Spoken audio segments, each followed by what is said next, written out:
Hey guys, welcome back. You know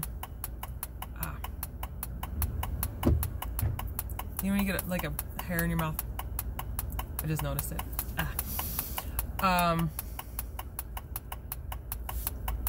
Worst thing ever. Oh my gosh, I got it. I think it was a cat hair.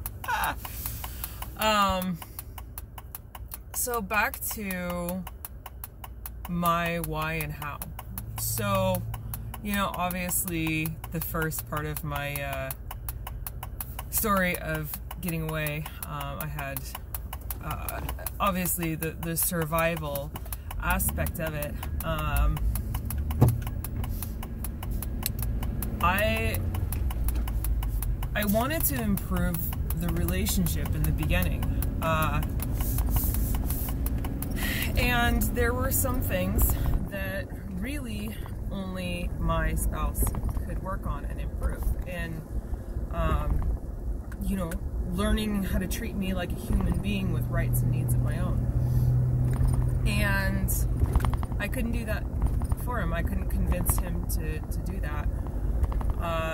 And you know, of course, with my leaving, there came all of the belligerence, threats, stalking, etc. And that was really hard to hold up to. You know, initially, I just begged him to stop, and I was just I was in that more helpless place. But then I ended up moving into kind of that place of, okay, well, you know, you need to stop, or I'm not going to talk to you. I can't do this.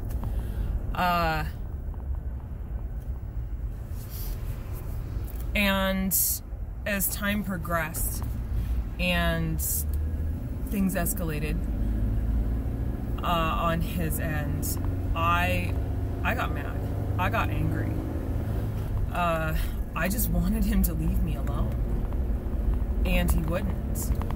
You know, it was having to listen to him scream at me about how it was all my fault.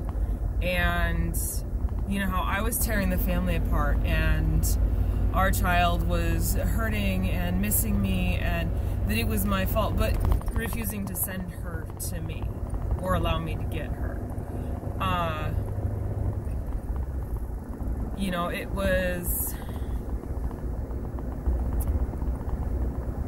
yeah, just not allowing me to talk to her unless I listened to him doing all of this in front of her, and him crying and saying how much I was hurting him, etc., etc.,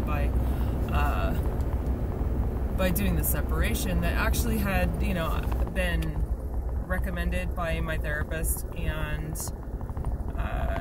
a chaplain, healing separation. My therapist just straight up wanted me to get a divorce, but I wasn't ready for that. You know, because I thought, oh, you know, like my spouse told me, marriage is until death. You know, that's the only way out. Oh yeah, it was. But the fun thing is, once he realized he couldn't get control of me, he filed for divorce against me. He didn't tell me about it. The only way I found out is because a friend looked online and found it, because she got suspicious because she didn't trust him, and she was right. So, you know, he had gone for full custody, and if my friend hadn't found out, I would have lost everything. Like, he had threatened to, if I'd left him, that I would lose everything. Everything I cared about. Sorry, I'm messing with my hair. Like, it's bugging me. So, what kept me going through that? What kept me from going back? Now, you know, I'd mentioned the person who had believed in me. Now, there had been a falling out at that point for reasons. And so I didn't have that influence. By the time I had made the decision to leave for the separation, that influence was no longer part of my life. And So another big part of my why was my friends who came together, so to speak. None of them really knew each other, but they helped me. You know, I had somebody who I was able to stay with while I fixed up the house that I was going to live in, because there had been a renter in there and they had just trashed the place. So I was there doing just a ton of cleaning, a ton of like drywall repair, floor repair, all sorts of stuff, painting after cleaning and killing the walls, you know, stuff like that. And so I had the support of a friend who was able to let me stay there until her apartment complex said, we notice you've got an extra person, they need to leave. So at that point I had to stay at the house. And you know, I had the moral support of friends who had started to see what was going on, people I had been really isolated from and started reaching out to as I was, you know, really kind of beginning to break free while I was still with the abuser. And I really credit those people for being there and for, you know, backing me up on, yeah, this is not okay. We'll help you. Like, we'll support you in leaving that situation and getting out. Unfortunately, I may have mentioned this in a prior video, I did try to take my daughter with me, but I was threatened with kidnapping charges. And the reasoning behind that was not anything for her well-being. It was because it's my right to say you can't take her with you. That's the reason I was given. And the thing is, you know, it's not like I could just go a state over because there was ocean. Gives you any ideas. So that kind of goes back to some of my how and why. I had support. I had people who were willing to be there for me, who finally, you know, some of them were able to see what was going on, and just they wouldn't stand for it. So their part in that was to stand up for me and, you know, to vouch for me, to, you know, be character references for work applications and all sorts of other things, defending me from some false accusations. And so I really, you know, I was really, really blessed with that. One of the biggest things that has gotten me through, though, is my faith, honestly. Without that, I don't know where I would be. You know, I'm not loud and obnoxious about my faith. You know, I'm not going to cram it down anybody's throat, but, you know, it's what gave me hope when I didn't have any.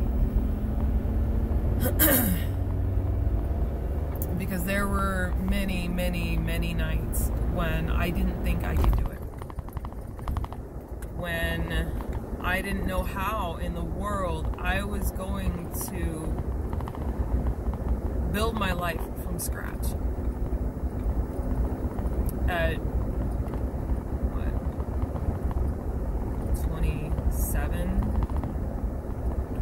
27 years old.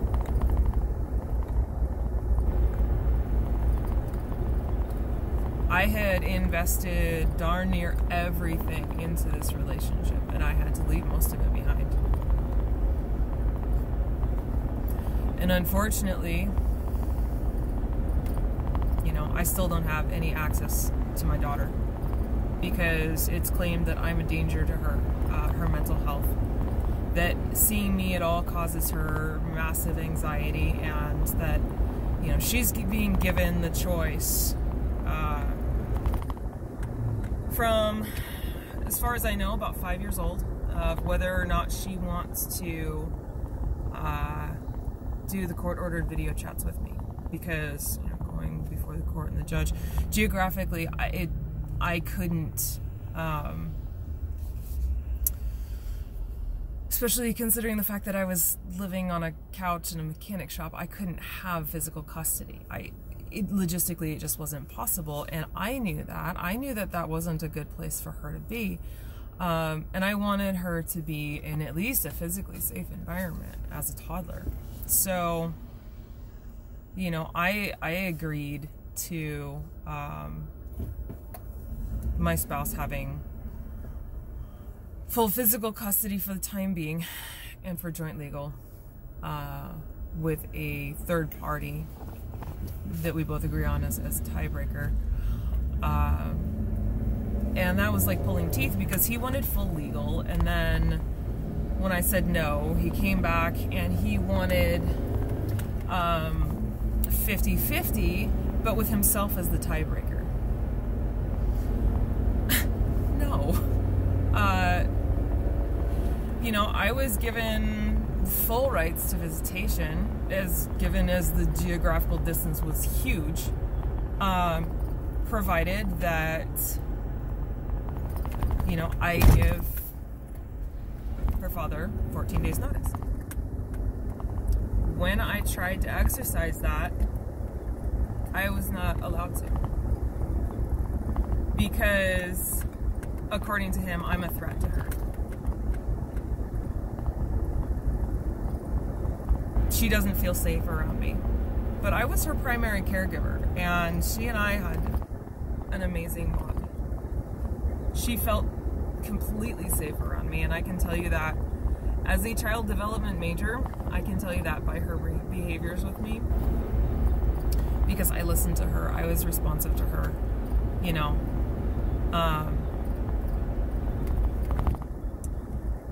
I didn't use any harsh discipline methods,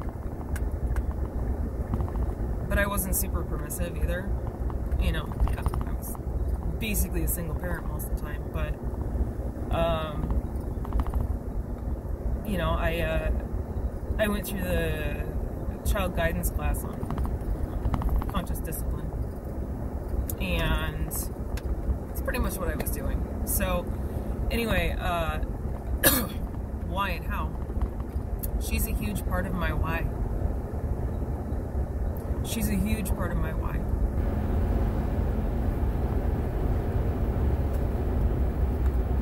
You know, at 5 years old, she was telling me, you don't love me, you don't care about me, I never want to see you again, you make bad choices. And her father says she wants nothing to do with me.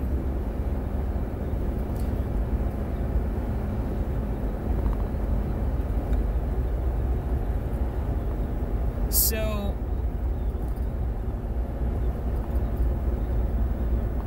all I can do is all I can do.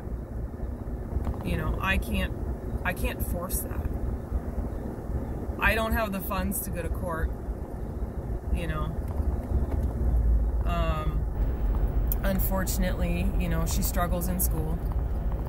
She's very behind in her emotional intelligence, in her emotional development. And of course, that's somehow my fault for abandoning her, as has been told to providers and professionals.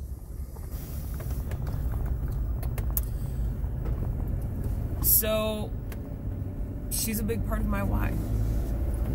She needs to know, at some point, hopefully in the future, that I cared enough about her to do what I'm doing now. To work, to take care of myself, to go to school, so that I am around if she ever starts to have questions. If she ever realizes that I am not crazy like her father says I am.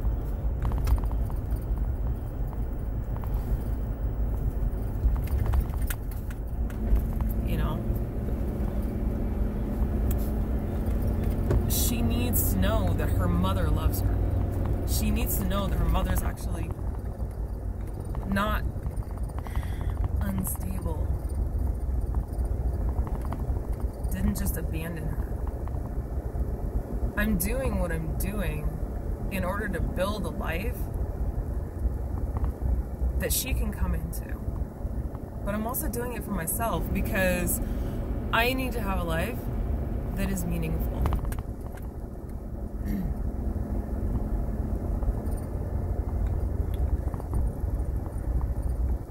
You know, was I the healthiest person when I left that relationship? No, I wasn't, because I was being abused. Generally, when you're being abused, you're not going to be a healthy person. You know, I was emotionally tormented. You know, death by 1,000 cuts and all sorts of other stuff.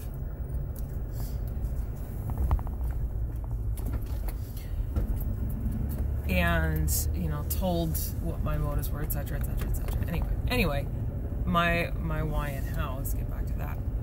So,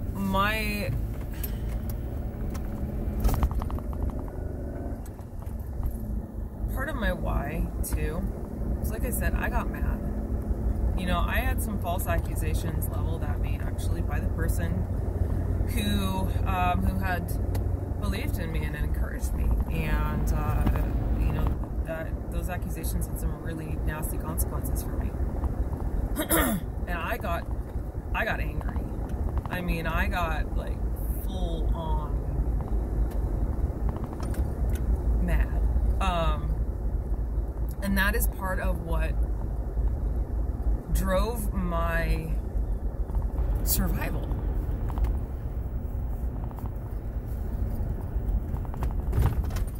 You know, the emotional abuse was taking so much of a toll.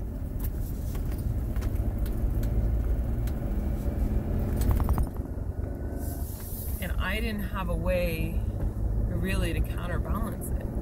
And I was so angry about what was happening. You know, I had moved a little past feeling helpless to feeling angry because this is bullshit.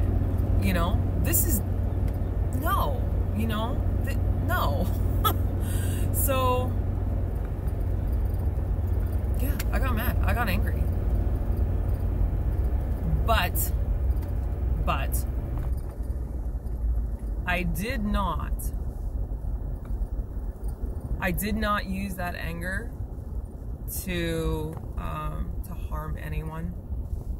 I did not use that anger, you know, in malicious ways at all.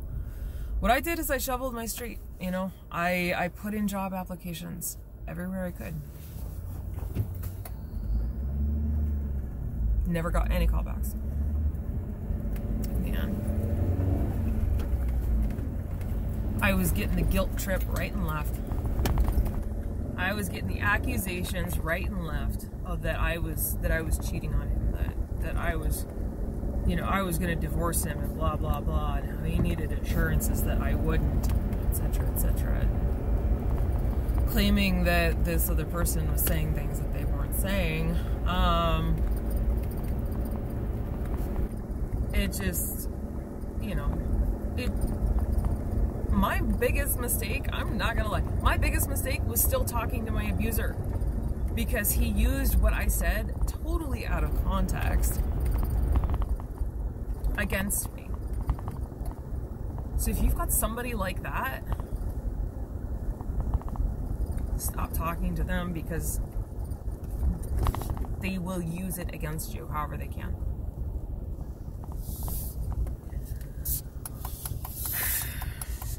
It's a thing.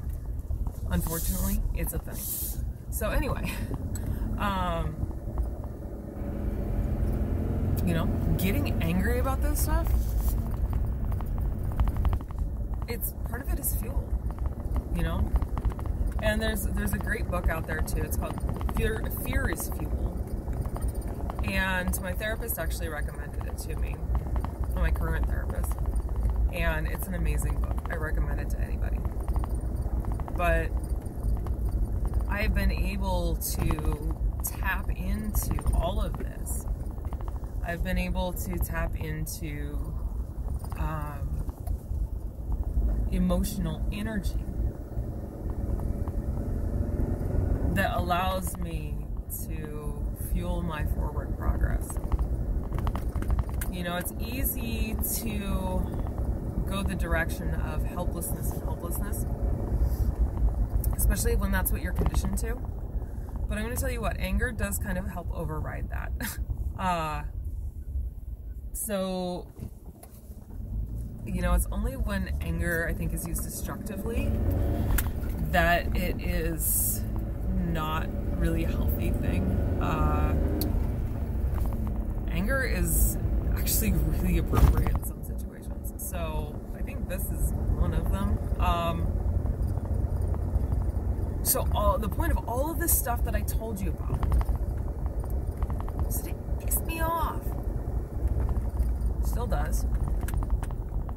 But, you know, I'm not going to go do something stupid about it. You know, I'm not going to, no. What I'm going to do, excuse you, I'm going to build my life. I am going to build myself into something so much more than I ever was.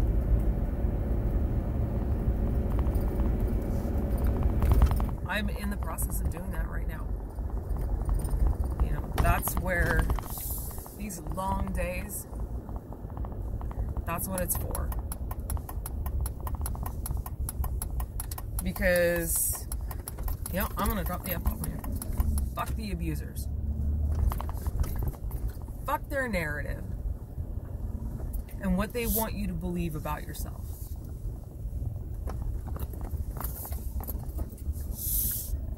The only reason they're saying this stuff to you, the only reason they do anything is for power and control. That's it.